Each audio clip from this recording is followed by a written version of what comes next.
Kothamangalam private bus സ്റ്റാൻഡിൽ നിർമ്മിച്ച take a break public comfort station ഉദ്ഘാടനം ചെയ്തു. ആന്റണി ജോൺ എം.എൽ.എ. ഉദ്ഘാടനം നിർവഹിച്ചു.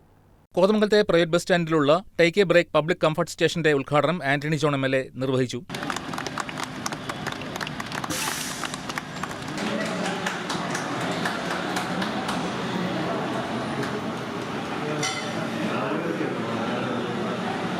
ദിവസേന വന്നു പോകുന്ന നൂറുകണക്കിനായിട്ടുള്ള യാത്രക്കാർക്കും മറ്റു വ്യാപാരികൾക്കുമൊക്കെ പ്രാഥമിക കാര്യങ്ങൾ നിർവഹിക്കുന്നതിന് വേണ്ടിയിട്ടുള്ള ഒരു നല്ല സൗകര്യം ഈ സ്റ്റാൻഡിനോട് ചേർന്ന് തന്നെ വേണമെന്നുള്ളത്.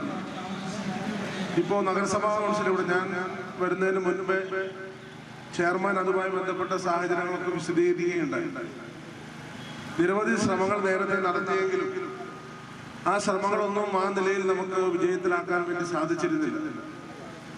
ഇപ്പോ സംസ്ഥാനത്താകെ പ്രത്യേകിച്ച് മുഖ്യമന്ത്രി പ്രത്യേകമായി താല്പര്യമെടുത്തുകൊണ്ടാണ് ടേക്ക് എ ബ്രേക്ക് എന്ന പദ്ധതി വഴിയോര വിശ്രമ കേന്ദ്രം എന്നുള്ള നിലയിൽ ഇന്ന് കേരളത്തിന്റെ എല്ലാ പ്രദേശങ്ങളും നമ്മൾ കടന്നു പോകുമ്പോൾ പലപ്പോഴും കേട്ടിരുന്ന ഒരു പരാതി എന്നുള്ളത് വിനോദസഞ്ചാരികൾ ഏറെ വരുന്നൊരു നാടാണ് നമ്മുടെ Keralam.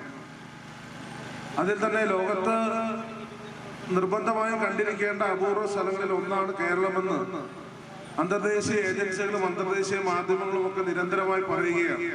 Municipal chairman K Tomy അധ്യക്ഷത വഹിച്ചു. വികസനകാര്യ ചെയർമാൻ കെ നൌഷാദ് സ്വാഗതം പറഞ്ഞു. വൈസ് ചെയർപേഴ്സൺ സിന്ധു ഗണേശൻ, കൌൺസിലർമാരായ Eldhose Paul, PR. Unnikrishnan, Rince Roy, Rosely Shibu, P. Maideen Shah, CPM വ്യാപാരി സംഘടനാ നേതാക്കളായ MB. Noushad, Saji Madavana, bus owners president Joji Peter തുടങ്ങിയവർ ചടങ്ങിൽ സംസാരിച്ചു.